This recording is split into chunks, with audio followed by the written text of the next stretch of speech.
Hey there, friends. I know it's been 3 weeks since I have checked in last, so I haven't had a minute alone until now. I actually was just running over to the bank and I pulled in here at the park so I could jot down a few notes and just talk to you for a minute. I typically keep notes on an old phone like this connected to my regular phone just so I can just open it up, but that phone's dead. So anyways, it won't be super organized and hopefully not super long either. I know I said I was gonna talk to you about the Kick Sugar Summit, but I have to admit, like, over 6 or 7 days, 14 plus speakers a day, so nearly 100 speakers. It got a little bit overwhelming, and sometimes I was listening to it in the car. I couldn't take great notes.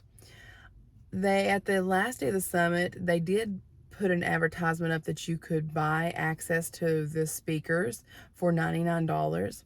And if you're interested in living a sugar-free life or a reduced sugar life or interested in food addiction, I would just say that just go to kicksugar.com or Kick Sugar Summit. Just type that in and it'll pop up.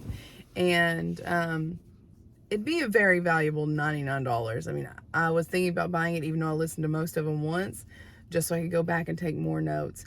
Loved how much research they presented, and I think that's what we need. We need to see it in black and white. We need to see it where it is. There's not a lot of randomized control trials. We haven't gotten there yet, but there's some. There's lots of peer-reviewed evidence anyways, but a lot of interesting things. So I'm not going to go into detail about that. What I should tell you is intro, in case you're new here. I'm Rachel on my way down, and my high weight beginning this journey was 363 pounds. Decided to have vertical sleeve gastrectomy 7/7/2017, and I weighed 325 pounds. A year later, July of 2018, I lost down to 174 pounds, and then coming back to you in June of 2023 at 325 pounds. I didn't start off in June as sugar and grain free. I was just counting calories, working out, but, hadn't really came to the full acceptance or realization.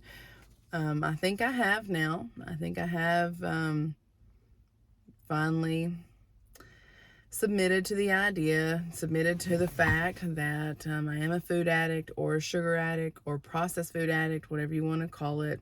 If I have a little bit of carbohydrates, I want to have more. If it has to do with sugar, processed carbs is basically what it is. I do have some vegetables here and there. Not a ton of carbs, though, for sure.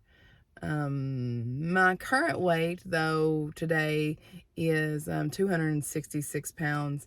I've seen a few pounds less, I've seen a couple pounds more, but basically this has been my weight for the last 3 weeks. Part of me wants to get discouraged, but then I know here in a week or so, when I drop 5 pounds, I'll be excited. It'll be a good gift.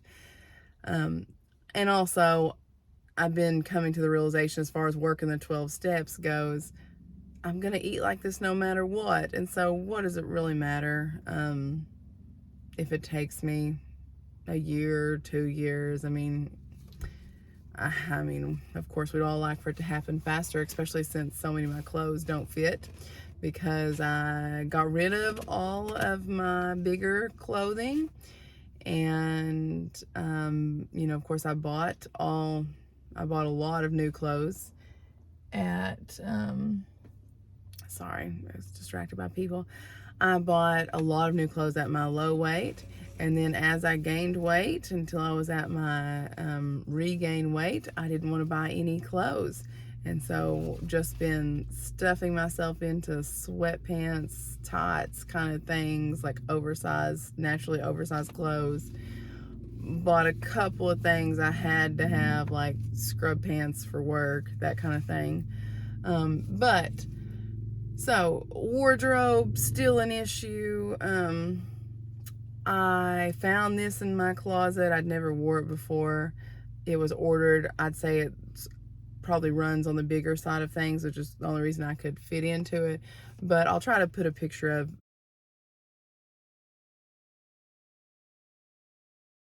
it into this. I would guess, I'm not going to buy any jeans or anything now, but I would guess my size would be a 14, 16.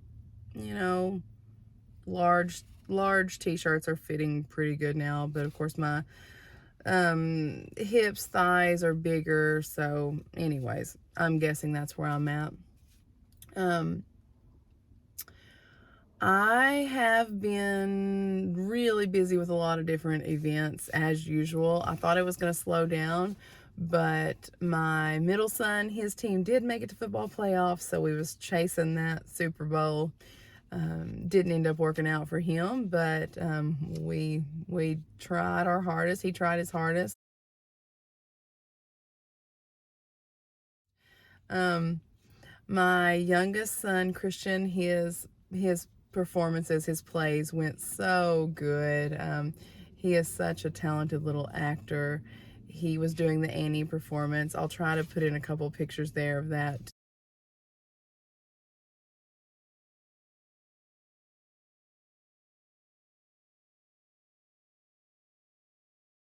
too. To celebrate after his opening performance night, I said, "What do you want to do? You know, anything special you want?" And he's like, "Yeah, I want to go to CC's Pizza." And I was like, of all the places in the world, if y'all don't know what that is, it's like a cheap pizza buffet. And I was like, okay, like I'll get a salad and then I'll eat a little bit of pizza topping. And so that's what I was gonna do. But it's like super embarrassing because one piece of this cheap pizza, you take the topping off, and I'll show you, like I took a picture of one of my forks because that was the entire topping of the pizza, was less than one fork bite of food. And so what are you gonna do? Get like 10, stack up 10 pieces of pizza so you can have 10 bites of food. And so anyways, I did it for my youngest son so he could have this little celebration he wanted. But I don't like buffets anyways. Because of germs, because you see so many snotty children touching all of the utensils. And anyways, it's just not my thing, but I did it, and I stayed on track. My oldest son, since his team didn't make it to playoffs, which is super sad because it's his sixth grade year, his last year of Little League before he moves up, and they just couldn't make it. They only the top 4 teams in the league go to playoffs, and they were the fifth ranked team, so it was close, but a heartbreaker.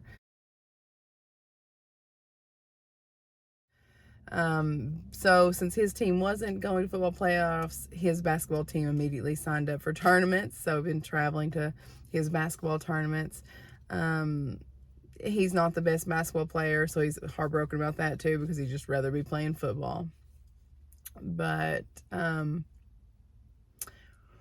one story I wanted to mention, just because I want to remember this story, and I think it's one thing that's really helped me stay on track, is Dr. Vera Tarman. She told a story, and the story was basically, I would say, a story of caution for preventing relapse.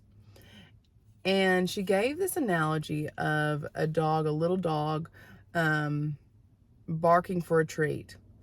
And if you give the dog a treat, then whether it has to bark 10 times or 1,000 times or 2,000 times, he'll keep barking to get that treat because he's learned it's a possibility. But you very rarely, like you never have seen it, where a dog goes up and barks at the refrigerator because he knows that's where the food comes from, or he goes and he barks to a tree because he thinks that's where the food comes from, and that's just not the way it works. And so the analogy is if you don't give in, then it's kind of like that dog inside of you, that monster inside of you, the barking, the loud noise, the cravings just go down, down, down, down, down until they're really non-existent. And I do find myself having more and more peace around specifically food that I can't have, but sugar, pasta, those kind of things. I am 140 days sugar-free, grain-free today, and I downloaded an app. I don't think I can see it here. I've been charging this phone just to see if it would come up. It's called I Am Sober, and you can say you're sober from whatever you want to abstain from. And then you click on it, and you can say, every day it'll say, let's make a pledge. And you say, I pledge to say, so mine says, I pledge to say sober from sugar and grains. And here's the reasons I'm going to do that: pictures, videos, words. And you scroll through that if you want to. You make the pledge. And at the end of the day, it says, let's review. How hard was today? How are you feeling? Any notes you want to make? And are you still on track? And you click there, and it just keeps track. And so really appreciate that. And I'm glad that I downloaded that app just to keep a good count, and I don't have to keep counting it myself. It's also like kind of on MyFitnessPal, because when I started abstaining from sugar and grains, I started really tracking my food closely also. So that was a big thing. Another thing that's been occupying a lot of times, every Wednesday night, I've joined a women's Bible study group, and that it was, of course it's good to do, but the boys wanted to each join a different church youth group that they're doing different things on Wednesday nights, different activities. And so that's basically from like 6 to 8:30 time period. And so heaven forbid I just don't have anything to do. So I thought, well, I might as well occupy my time in a useful way. So I signed up for that. It was harder than I anticipated because I didn't anticipate food being a part of it, but it's kind of like they pick a theme and do some kind of potluck. And I haven't really participated yet because it's just still a sensitive issue for me. And so I've just been like drinking my water bottle, like maybe having a sugar-free mint, just no thanks, I've already ate.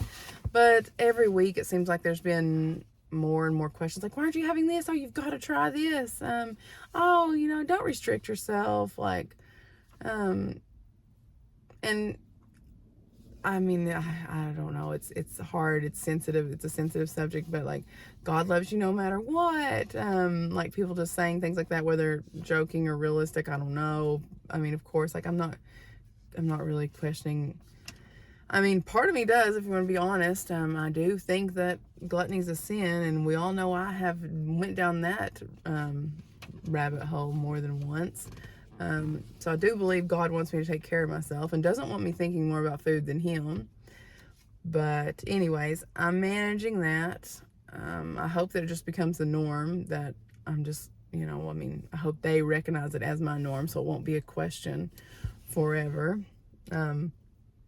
Anyways, the next exciting thing is, I don't know if y'all watch the football game, OSU versus OU. It's our big bedlam every year. I am a third generation OSU alumni.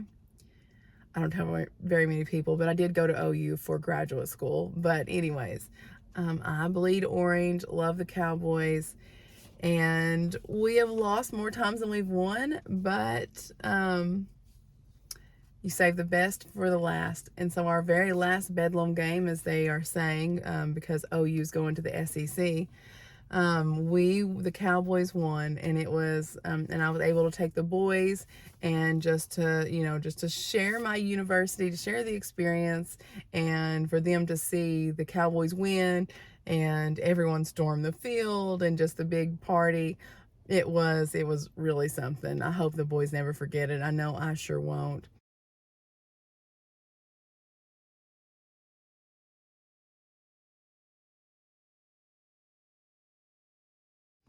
One thing that was hard that I had not been faced with yet was alcohol. They had special cowboy beers, drinks, and things like orange ones. And anyways, I abstained while I was at the game, of course. And then we were there. We did the whole walk around, you know, like looking at the campus. And they had a concert before and after, Dustin Lynch. I don't know if y'all have really paid attention to him much lately, but I really had no idea he had so many good songs that I loved. But it was perfect. You know, he has Cowboys and Angels, which he wrote for his grandparents, by the way, who have been married for over 60 years. I appreciate Dustin Lynch so much more knowing that he wrote his own songs. He plays his own, you know, guitar. I mean, sings. He's just super talented. And wow, this short video has turned into 15 minutes. I'm sorry.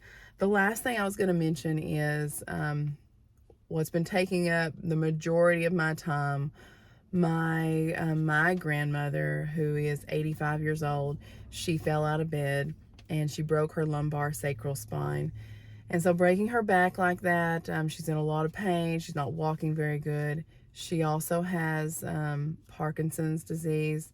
It's not, you know, it's not really far advanced, but it's noticeable and definitely causing her mobility issues. And since I'm the caregiver of the family, since I'm the one that runs a home health company, I'm the one responsible here. So we brought her down to stay with my parents because I don't have an extra bedroom.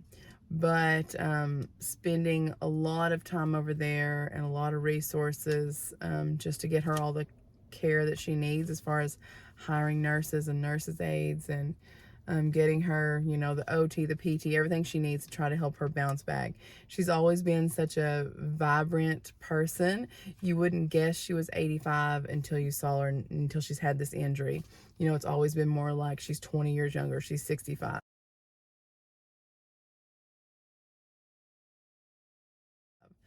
She's like been my workout partner for years when I did live next to her. I mean, you know, like I would try to keep up with her. I mean, she's awesome.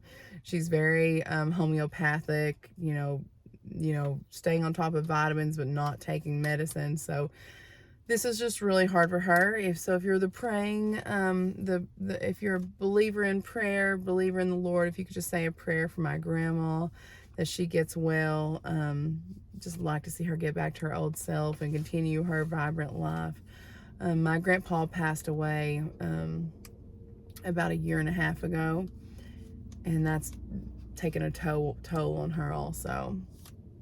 So anyways, I'm going to cut out this video. I love you all. Hope you're all doing well. And I'm going to keep trying to beat the beast of obesity. And stay with me, guys. Bye. I love you all.